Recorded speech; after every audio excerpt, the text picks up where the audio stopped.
All right. Hi, Carrie. I'm so glad you're here with us today. So glad to be here, Susan. Thanks for the invitation. Of course, of course. I am so excited to dig into the science of reading with you. Before we begin, can you just share with our audience a little bit about yourself and the Reading League? Yeah, absolutely. So, my name is Carrie Curto. My current role is the National Science of Reading Project Director at the Reading League. We are a national nonprofit organization, and our mission is to advance the awareness, understanding, and use of evidence aligned reading instruction. And by evidence, we mean reading instruction that aligns with the decades of research that have been studied and published on how kids learn to read. Prior to this role, I worked at the Rhode Island Department of Education. And prior to that, I worked at a high school for students with learning differences, teaching teenagers to read often, for the first time in their lives. And those kiddos taught me a lot, and I have them on my shoulders all the time. I love that. And then that's such a teacher's heart. Like, because Absolutely. that's what we They're right do, there. Do right? you see them? That- They're that's sneaky behind me here, right. so That's sometimes I have to right. turn away, but I love them. Yes, yes. So let's dig into the science of reading because I think this is something that it's coming down the pike for all teachers. We got to know about it. So I would love your expertise today to share a little bit about what the science of reading is and why it's important for all of us to understand. Well, it just so happens to be one of my favorite things to talk about, so I'm glad to. I'm actually going to share my screen if that's all right. Sure. And I'm going to start out with a resource that the Reading League has, and it's called the Science of Reading Defining Guide, and that's something that anyone can download the ebook for free. You can also order hard copies if you are interested. And it goes through exactly that because there's a lot of misconceptions out there about the science of reading. So this is the PDF of this resource. And again, we'll start with what the science of reading is not, because I'm sure that a lot of your audience members, being in schools, have heard some of these misconceptions. So, the science of reading is not just a philosophy, it's not a new idea. You'll see when we look to the definition that research has been conducted for 50, 60, sometimes people even say 70 years. So this is not a new thing. It's just new that this knowledge is being brought into the educational space in such a big way. It's not a political agenda. Some folks, say that this is, strictly a conservative movement, and I'll tell you, I am a very liberal human, and that is absolutely not true. So it's something that is across all political spectrums. It's not a one size fits all approach. It's not a program. So if you have programs or curriculum companies or for-profit companies that are calling you and saying, "Hey, buy my product and you can do the science of reading," that is not right. It's not a program. You can have a program that's aligned to the science, but you cannot have a program that is the science of reading, and it is not a single component such as phonics. So a lot of the misconceptions are around the fact that the science of reading is just about phonics. It's not true. We take into account the full scope of the research on what it takes to learn to decode the words on the page and to develop robust language so that when kids read the words, they know what it means. So let's go into what the science of reading is. I won't read the full definition, but I'll just highlight some. And for those of you like myself whose eyes are getting a little questionable, I'll make it a little bigger. The science of reading is a vast interdisciplinary body of scientifically based research about reading and issues related to reading. And some important key points here is that this research has been conducted across 5 decades. It has been conducted in multiple languages across the world, and it's culminated in a preponderance of evidence. And that evidence has developed certain consensuses about how kids learn to read. Yes. Yes. Amazing. So, in terms of, let's talk a little bit about why this is so important right now. Like, why is the science of reading now, and why hasn't this come about in the last, I don't know, 50 years since it's been researched? It's been a widely held secret, right? The research has been conducted, and it has been published in scientific journals. However, traditionally in educator preparation programs, and I say we because I'm talking about myself, I am still paying those student loans for my degree that I received that was firmly based in something called balanced literacy. We did not receive a lot of this scientifically based research on how kids learn to read. So there's a great resource that I point folks towards, and this is something that I'll talk about later, that the Reading League developed. It's a resource called the Reading League Compass, and it provides direction for all of these stakeholder groups. And so what I'm doing is I'm on this administrators page right now. Mhm. And on the administrator page, it's also on the educator preparation page. Down here, we have a link to this article. It's called The Structured Literacy Approach and a Typical Literacy Approach. And this is by the amazingly brilliant Louise Spears Swirling. And she articulates some of the differences between what has traditionally been taught in educator preparation programs, and what we are learning to shift to. So when I was taught how kids learn to read, I was taught about, developing these cozy corners and making sure we give kids like, materials that they're motivated to read, which there's absolutely a place for all of that. I was also taught about workshop models where you give just a little bit of instruction and then you kind of let the kids discover the learning on their own. This may work for some students, but come to find out, it does not work for many and all of students. So this is about, language comprehension and not necessarily digging into those big words and that background knowledge and those higher level concepts. And it's also about word recognition. There's a podcast by Emily Hanford called Sold a Story that talks about this idea of teaching foundational reading skills and using something called the cueing approach, which has traditionally been taught in ed prep programs and is consistently in a lot of instructional materials. It's being taken out now, which is exciting, but it's this, she calls it a wrong idea of how kids learn to read, where they use context cues and pictures to actually learn to decode the words, and that's actually how poor readers read.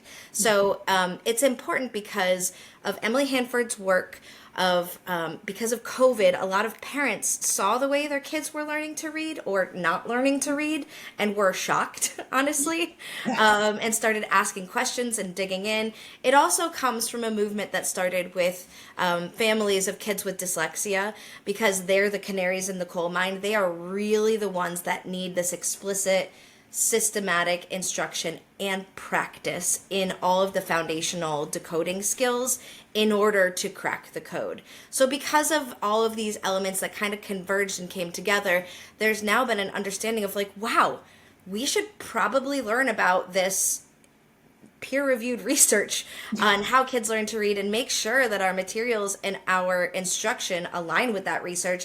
And we should also probably make sure we should get rid of these practices that are misaligned, that are inadvertently leaving kids behind, and not developing skilled reading among many of our kiddos. Yeah, I know that some states are actually going as far as banning the use of cueing because it's so detrimental for some. That's right. So, can you share a little bit, just some highlights about what are some key differences between the science of reading and the reading methods we've used in the past? Yeah, absolutely. So this chart is a great place to anchor your understanding.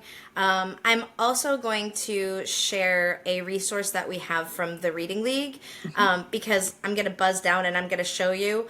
This resource is grounded in this scientifically based research. So if you look at our reference section, every single reference here is, it meets the criteria of scientifically based research or meta-analysis. So I'm not expecting your audience to be as nerdy as I am and go through and read all of this. That's like fun for me, but not for everybody. So what we've done is, we've read the research, we've done our best to understand the research and uplift those practices that both align and do not align to the scientific research. So You'll see, for example, we'll start with word recognition, and I don't want folks to think that the science of reading is all about word recognition or all about cueing versus phonics. But because that is the loudest voice in the national conversation, we do start there, and understanding that these practices here have been integrated into a lot of instructional materials. These are the red flag practices. These are the practices that don't align to the science of reading. So using the three cueing systems as a strategy for decoding, right? We can use cues to confirm the meaning of words once it's been accurately read, but to teach kids how to crack that code, we're changing the structure of their brain, which is just remarkable. It's such hard work, and that's why you see kids struggle, but it's a good struggle, right? We need them to learn it explicitly, systematically, practice to automaticity. There's no shortcuts, right? Because we want to develop this process called orthographic mapping, and this is the way of doing it, right? We don't want to use cues. We don't want to ask kids to memorize the shape of words. We have a new section on our English Learners Emergent Bilinguals website where we uplift a keynote that we had from Dr. Stanislaus Dehan, and he explains this very well. In order to create this new part of our brain, what he calls the brain's letterbox, we need that explicit, systematic understanding that words are made of these individual sounds. Those sounds connect to letters. You blend them together to create a word, and then you attach that word to the meaning that it has in your mind. So that's the science behind it. So some of these, things for word recognition, we were asking kids to memorize whole words. We were using cues instead of decoding. We weren't using systematic scopes and sequences. We were just kind of giving them a little bit of phonics decoding, maybe not integrated with spelling, which is also really essential. And now we know the importance of doing all of that together. We know the importance of fluency, which is another section. And here are some other differences with language comprehension. We don't want to, especially in the early years, we don't want to see that workshop approach that just has student choice, implicit, incidental learning. We want to really have high expectations of our kids. We want to expose them to rich vocabulary. We want them to have read alouds with complex syntax, and that's where our librarians come into play. That's where all these amazing the content that we're learning in art comes into play. And I'm giving a little bit of a spoiler, right?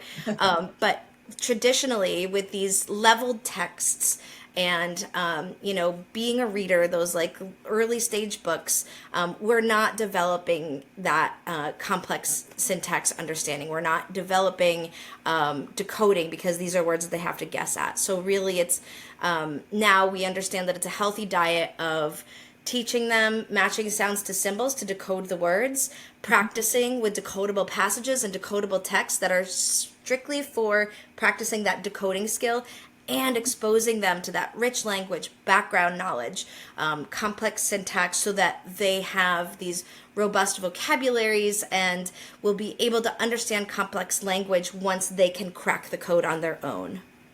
Amazing. I mean, this is exactly where we need to be. I think I've watched so many students struggle in the last 15, 20 years with reading, and I think so much of that could have been avoided if we were working within the science itself.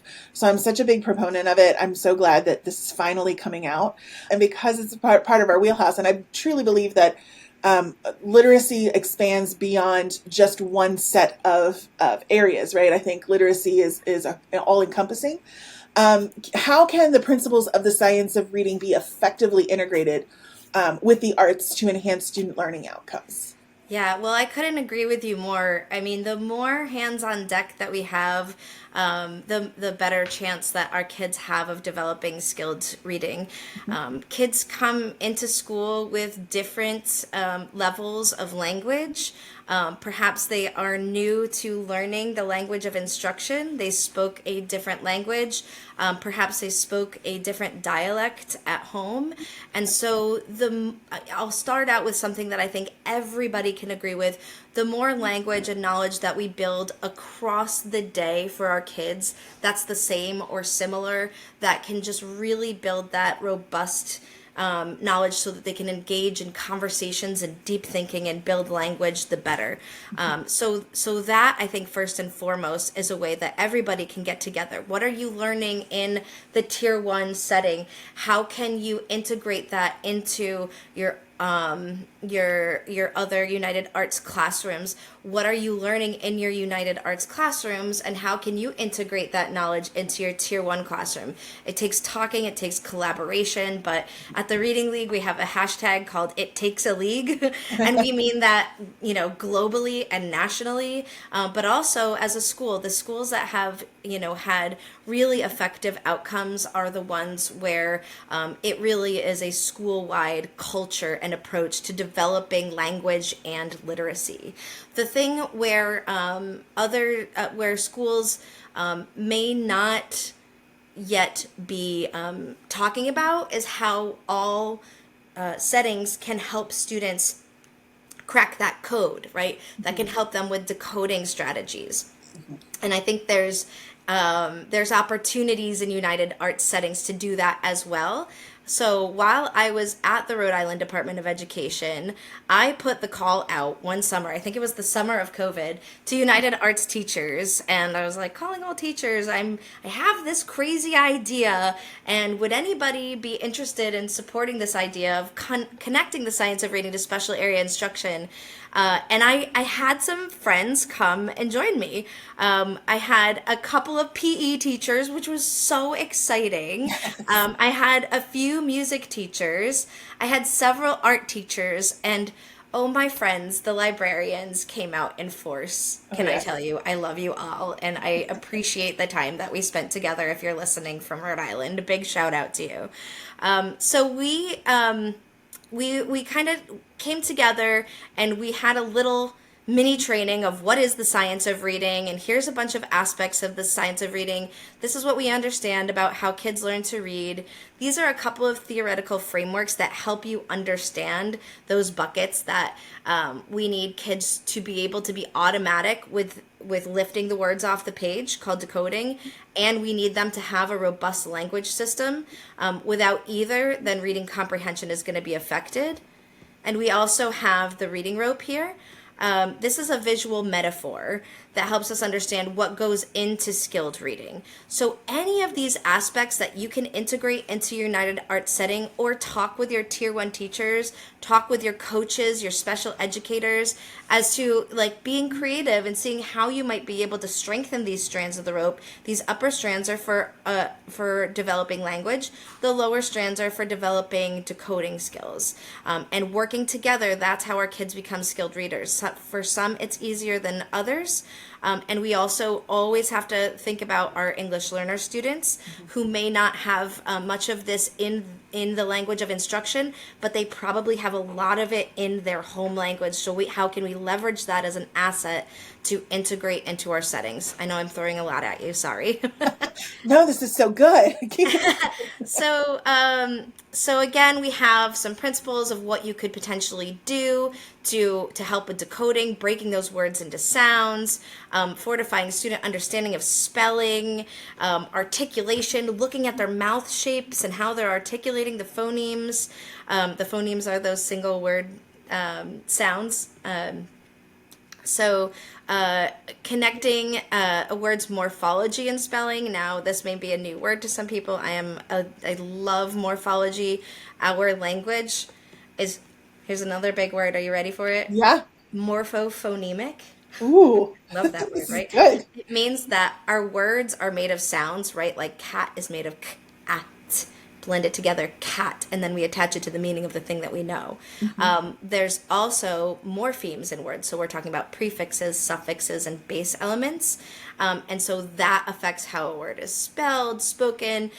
If students develop an understanding of both the phonology, those words and how to blend them together, the sounds and words, how to blend them together, and morphology, these little meaning units, like invisible, in meaning not, vis meaning to see, able meaning able to, not able to see, right? If they develop an understanding of both of those elements, then they're going to have a deep understanding of words, and it's going to help their decoding and their language comprehension.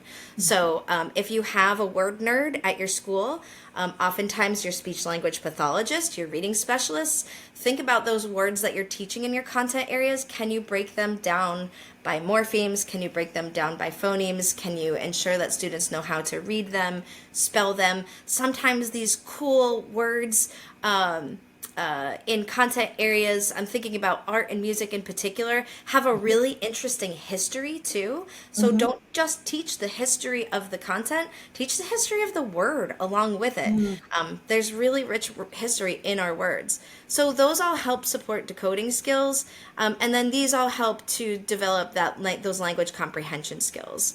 I know I'm taking a long time to describe this, so let me just buzz down and show the good part here, right? So we've got exercises that friends can use. Friends, that's usually what we say, students. My colleagues and United Arts teachers can use in their settings. So for art, we have some really great exercises. I like this one. I was looking at one earlier on page 17. So we're talking about the language of art, and when you're using language, you can actually and developing this background knowledge if you use note-taking templates, sentence frames to help build their use of higher level language and more complex sentence structures. You can do that. I think I have one on page 23, was it, that does talk about morphology. Is this the Okay, one? yeah. Yeah. So, for example, kiln is a word that I heard from my art teachers that was often misspelled. And so, if you look into the history of that word, then it actually comes from Latin culina, which means a kitchen or cooking stove. And so, if you teach the history of that, you can see that it comes from culina, which is like culinary, and that will help them understand that it's spelled with an N and not an M. Does that Mm. make sense? Yes. So Yes. that's really cool. There's also lots of great activities for those who teach library.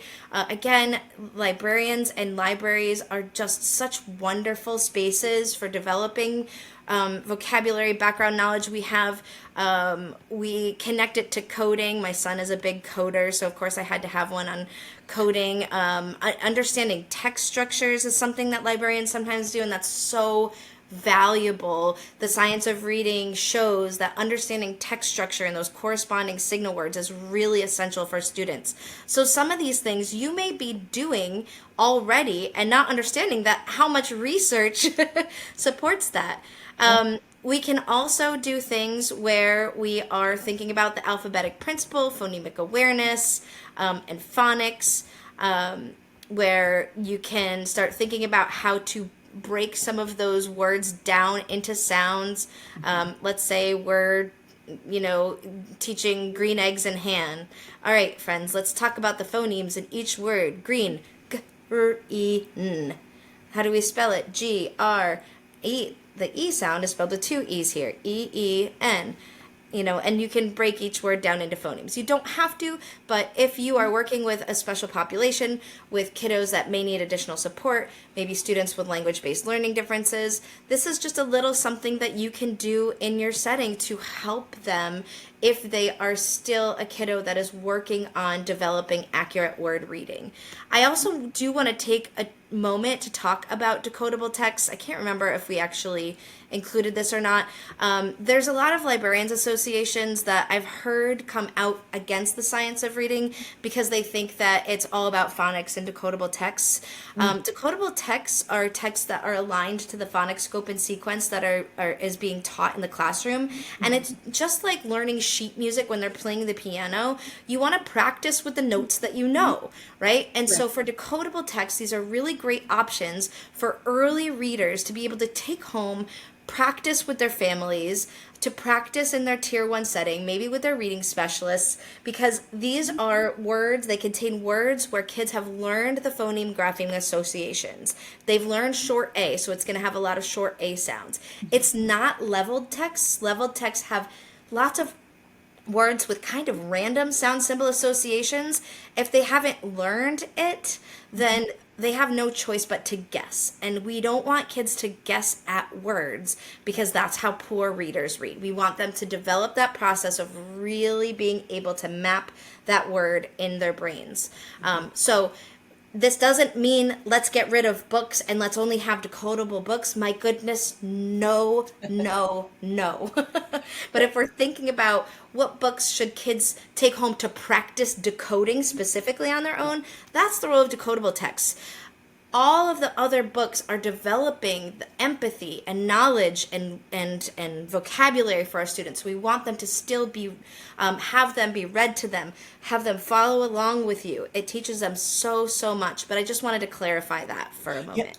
I think all of that is super important. And I also want to clarify a little bit for our arts educators who are in the audience. I don't think anybody is suggesting that an arts teacher specifically teach reading during their arts time. What I love about this packet, this is how I originally found Carrie, because I found this resource and I was like, where the heck has this been all of our life? To connect the arts and the science of reading, because this packet shares arts integrated lessons that you can start to use. It's also, I think, shares how simple things can be done within the arts classroom that also complement and support the science of reading, which I think is what we're all trying to do here. Things like vocabulary word walls, I think, even just being able, everybody has vocabulary in your content area.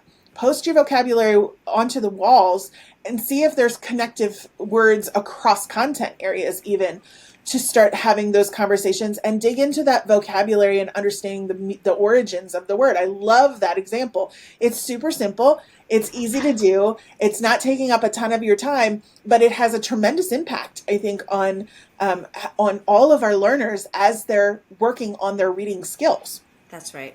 And what has the biggest impact is the communication that's going to help among teachers within a school, right? Yes. It takes Yes. a league, you're in it together. How can you collaborate to advance your literacy outcomes? Exactly. Before we go, because we are almost out of time, I would love if you could just share, like, what are some resources or PD opportunities that the Reading League has that our audience might be able to dig into some more? Yeah, well, it's all mostly on our website, thereadingleague.org. We are a nonprofit, so we have a lot of no-cost resources. We have the defining guides, the curriculum evaluation guidelines, the Reading League Compass that I shared earlier. We also have, for those of you who teach littles, a children's television show called Reading Buddies that has episodes for free on YouTube, and it's also on some PBS stations across the country. We also do have school-based partnerships. So the Reading League will go in and work with, they'll begin the conversation with administrators, make sure that they know that this is a big effort to undertake. It is worth it, but it's a relationship that the Reading League starts. It's not just a one and done PD. And we work with schools and districts and continue to work with them for years to help them build an evidence aligned system. Amazing. Well, thank you so much for joining us today, Carrie. I am so excited about all of the possibilities that this has for all of our students and for us as teachers. And so I'm grateful that you were here and could share your experience and the impact of this with our audience. It's an honor and a thrill, and I would love to hear if anybody uses these. If you would like to share any success stories, please share my email address, which is carrie@thereadingleague.org. Perhaps the Reading League could take this and make it a little bit larger in future years as a project. But, I would love to hear from you, connect with you, and thank you for the opportunity to share. Absolutely. All right. Thanks, Carrie.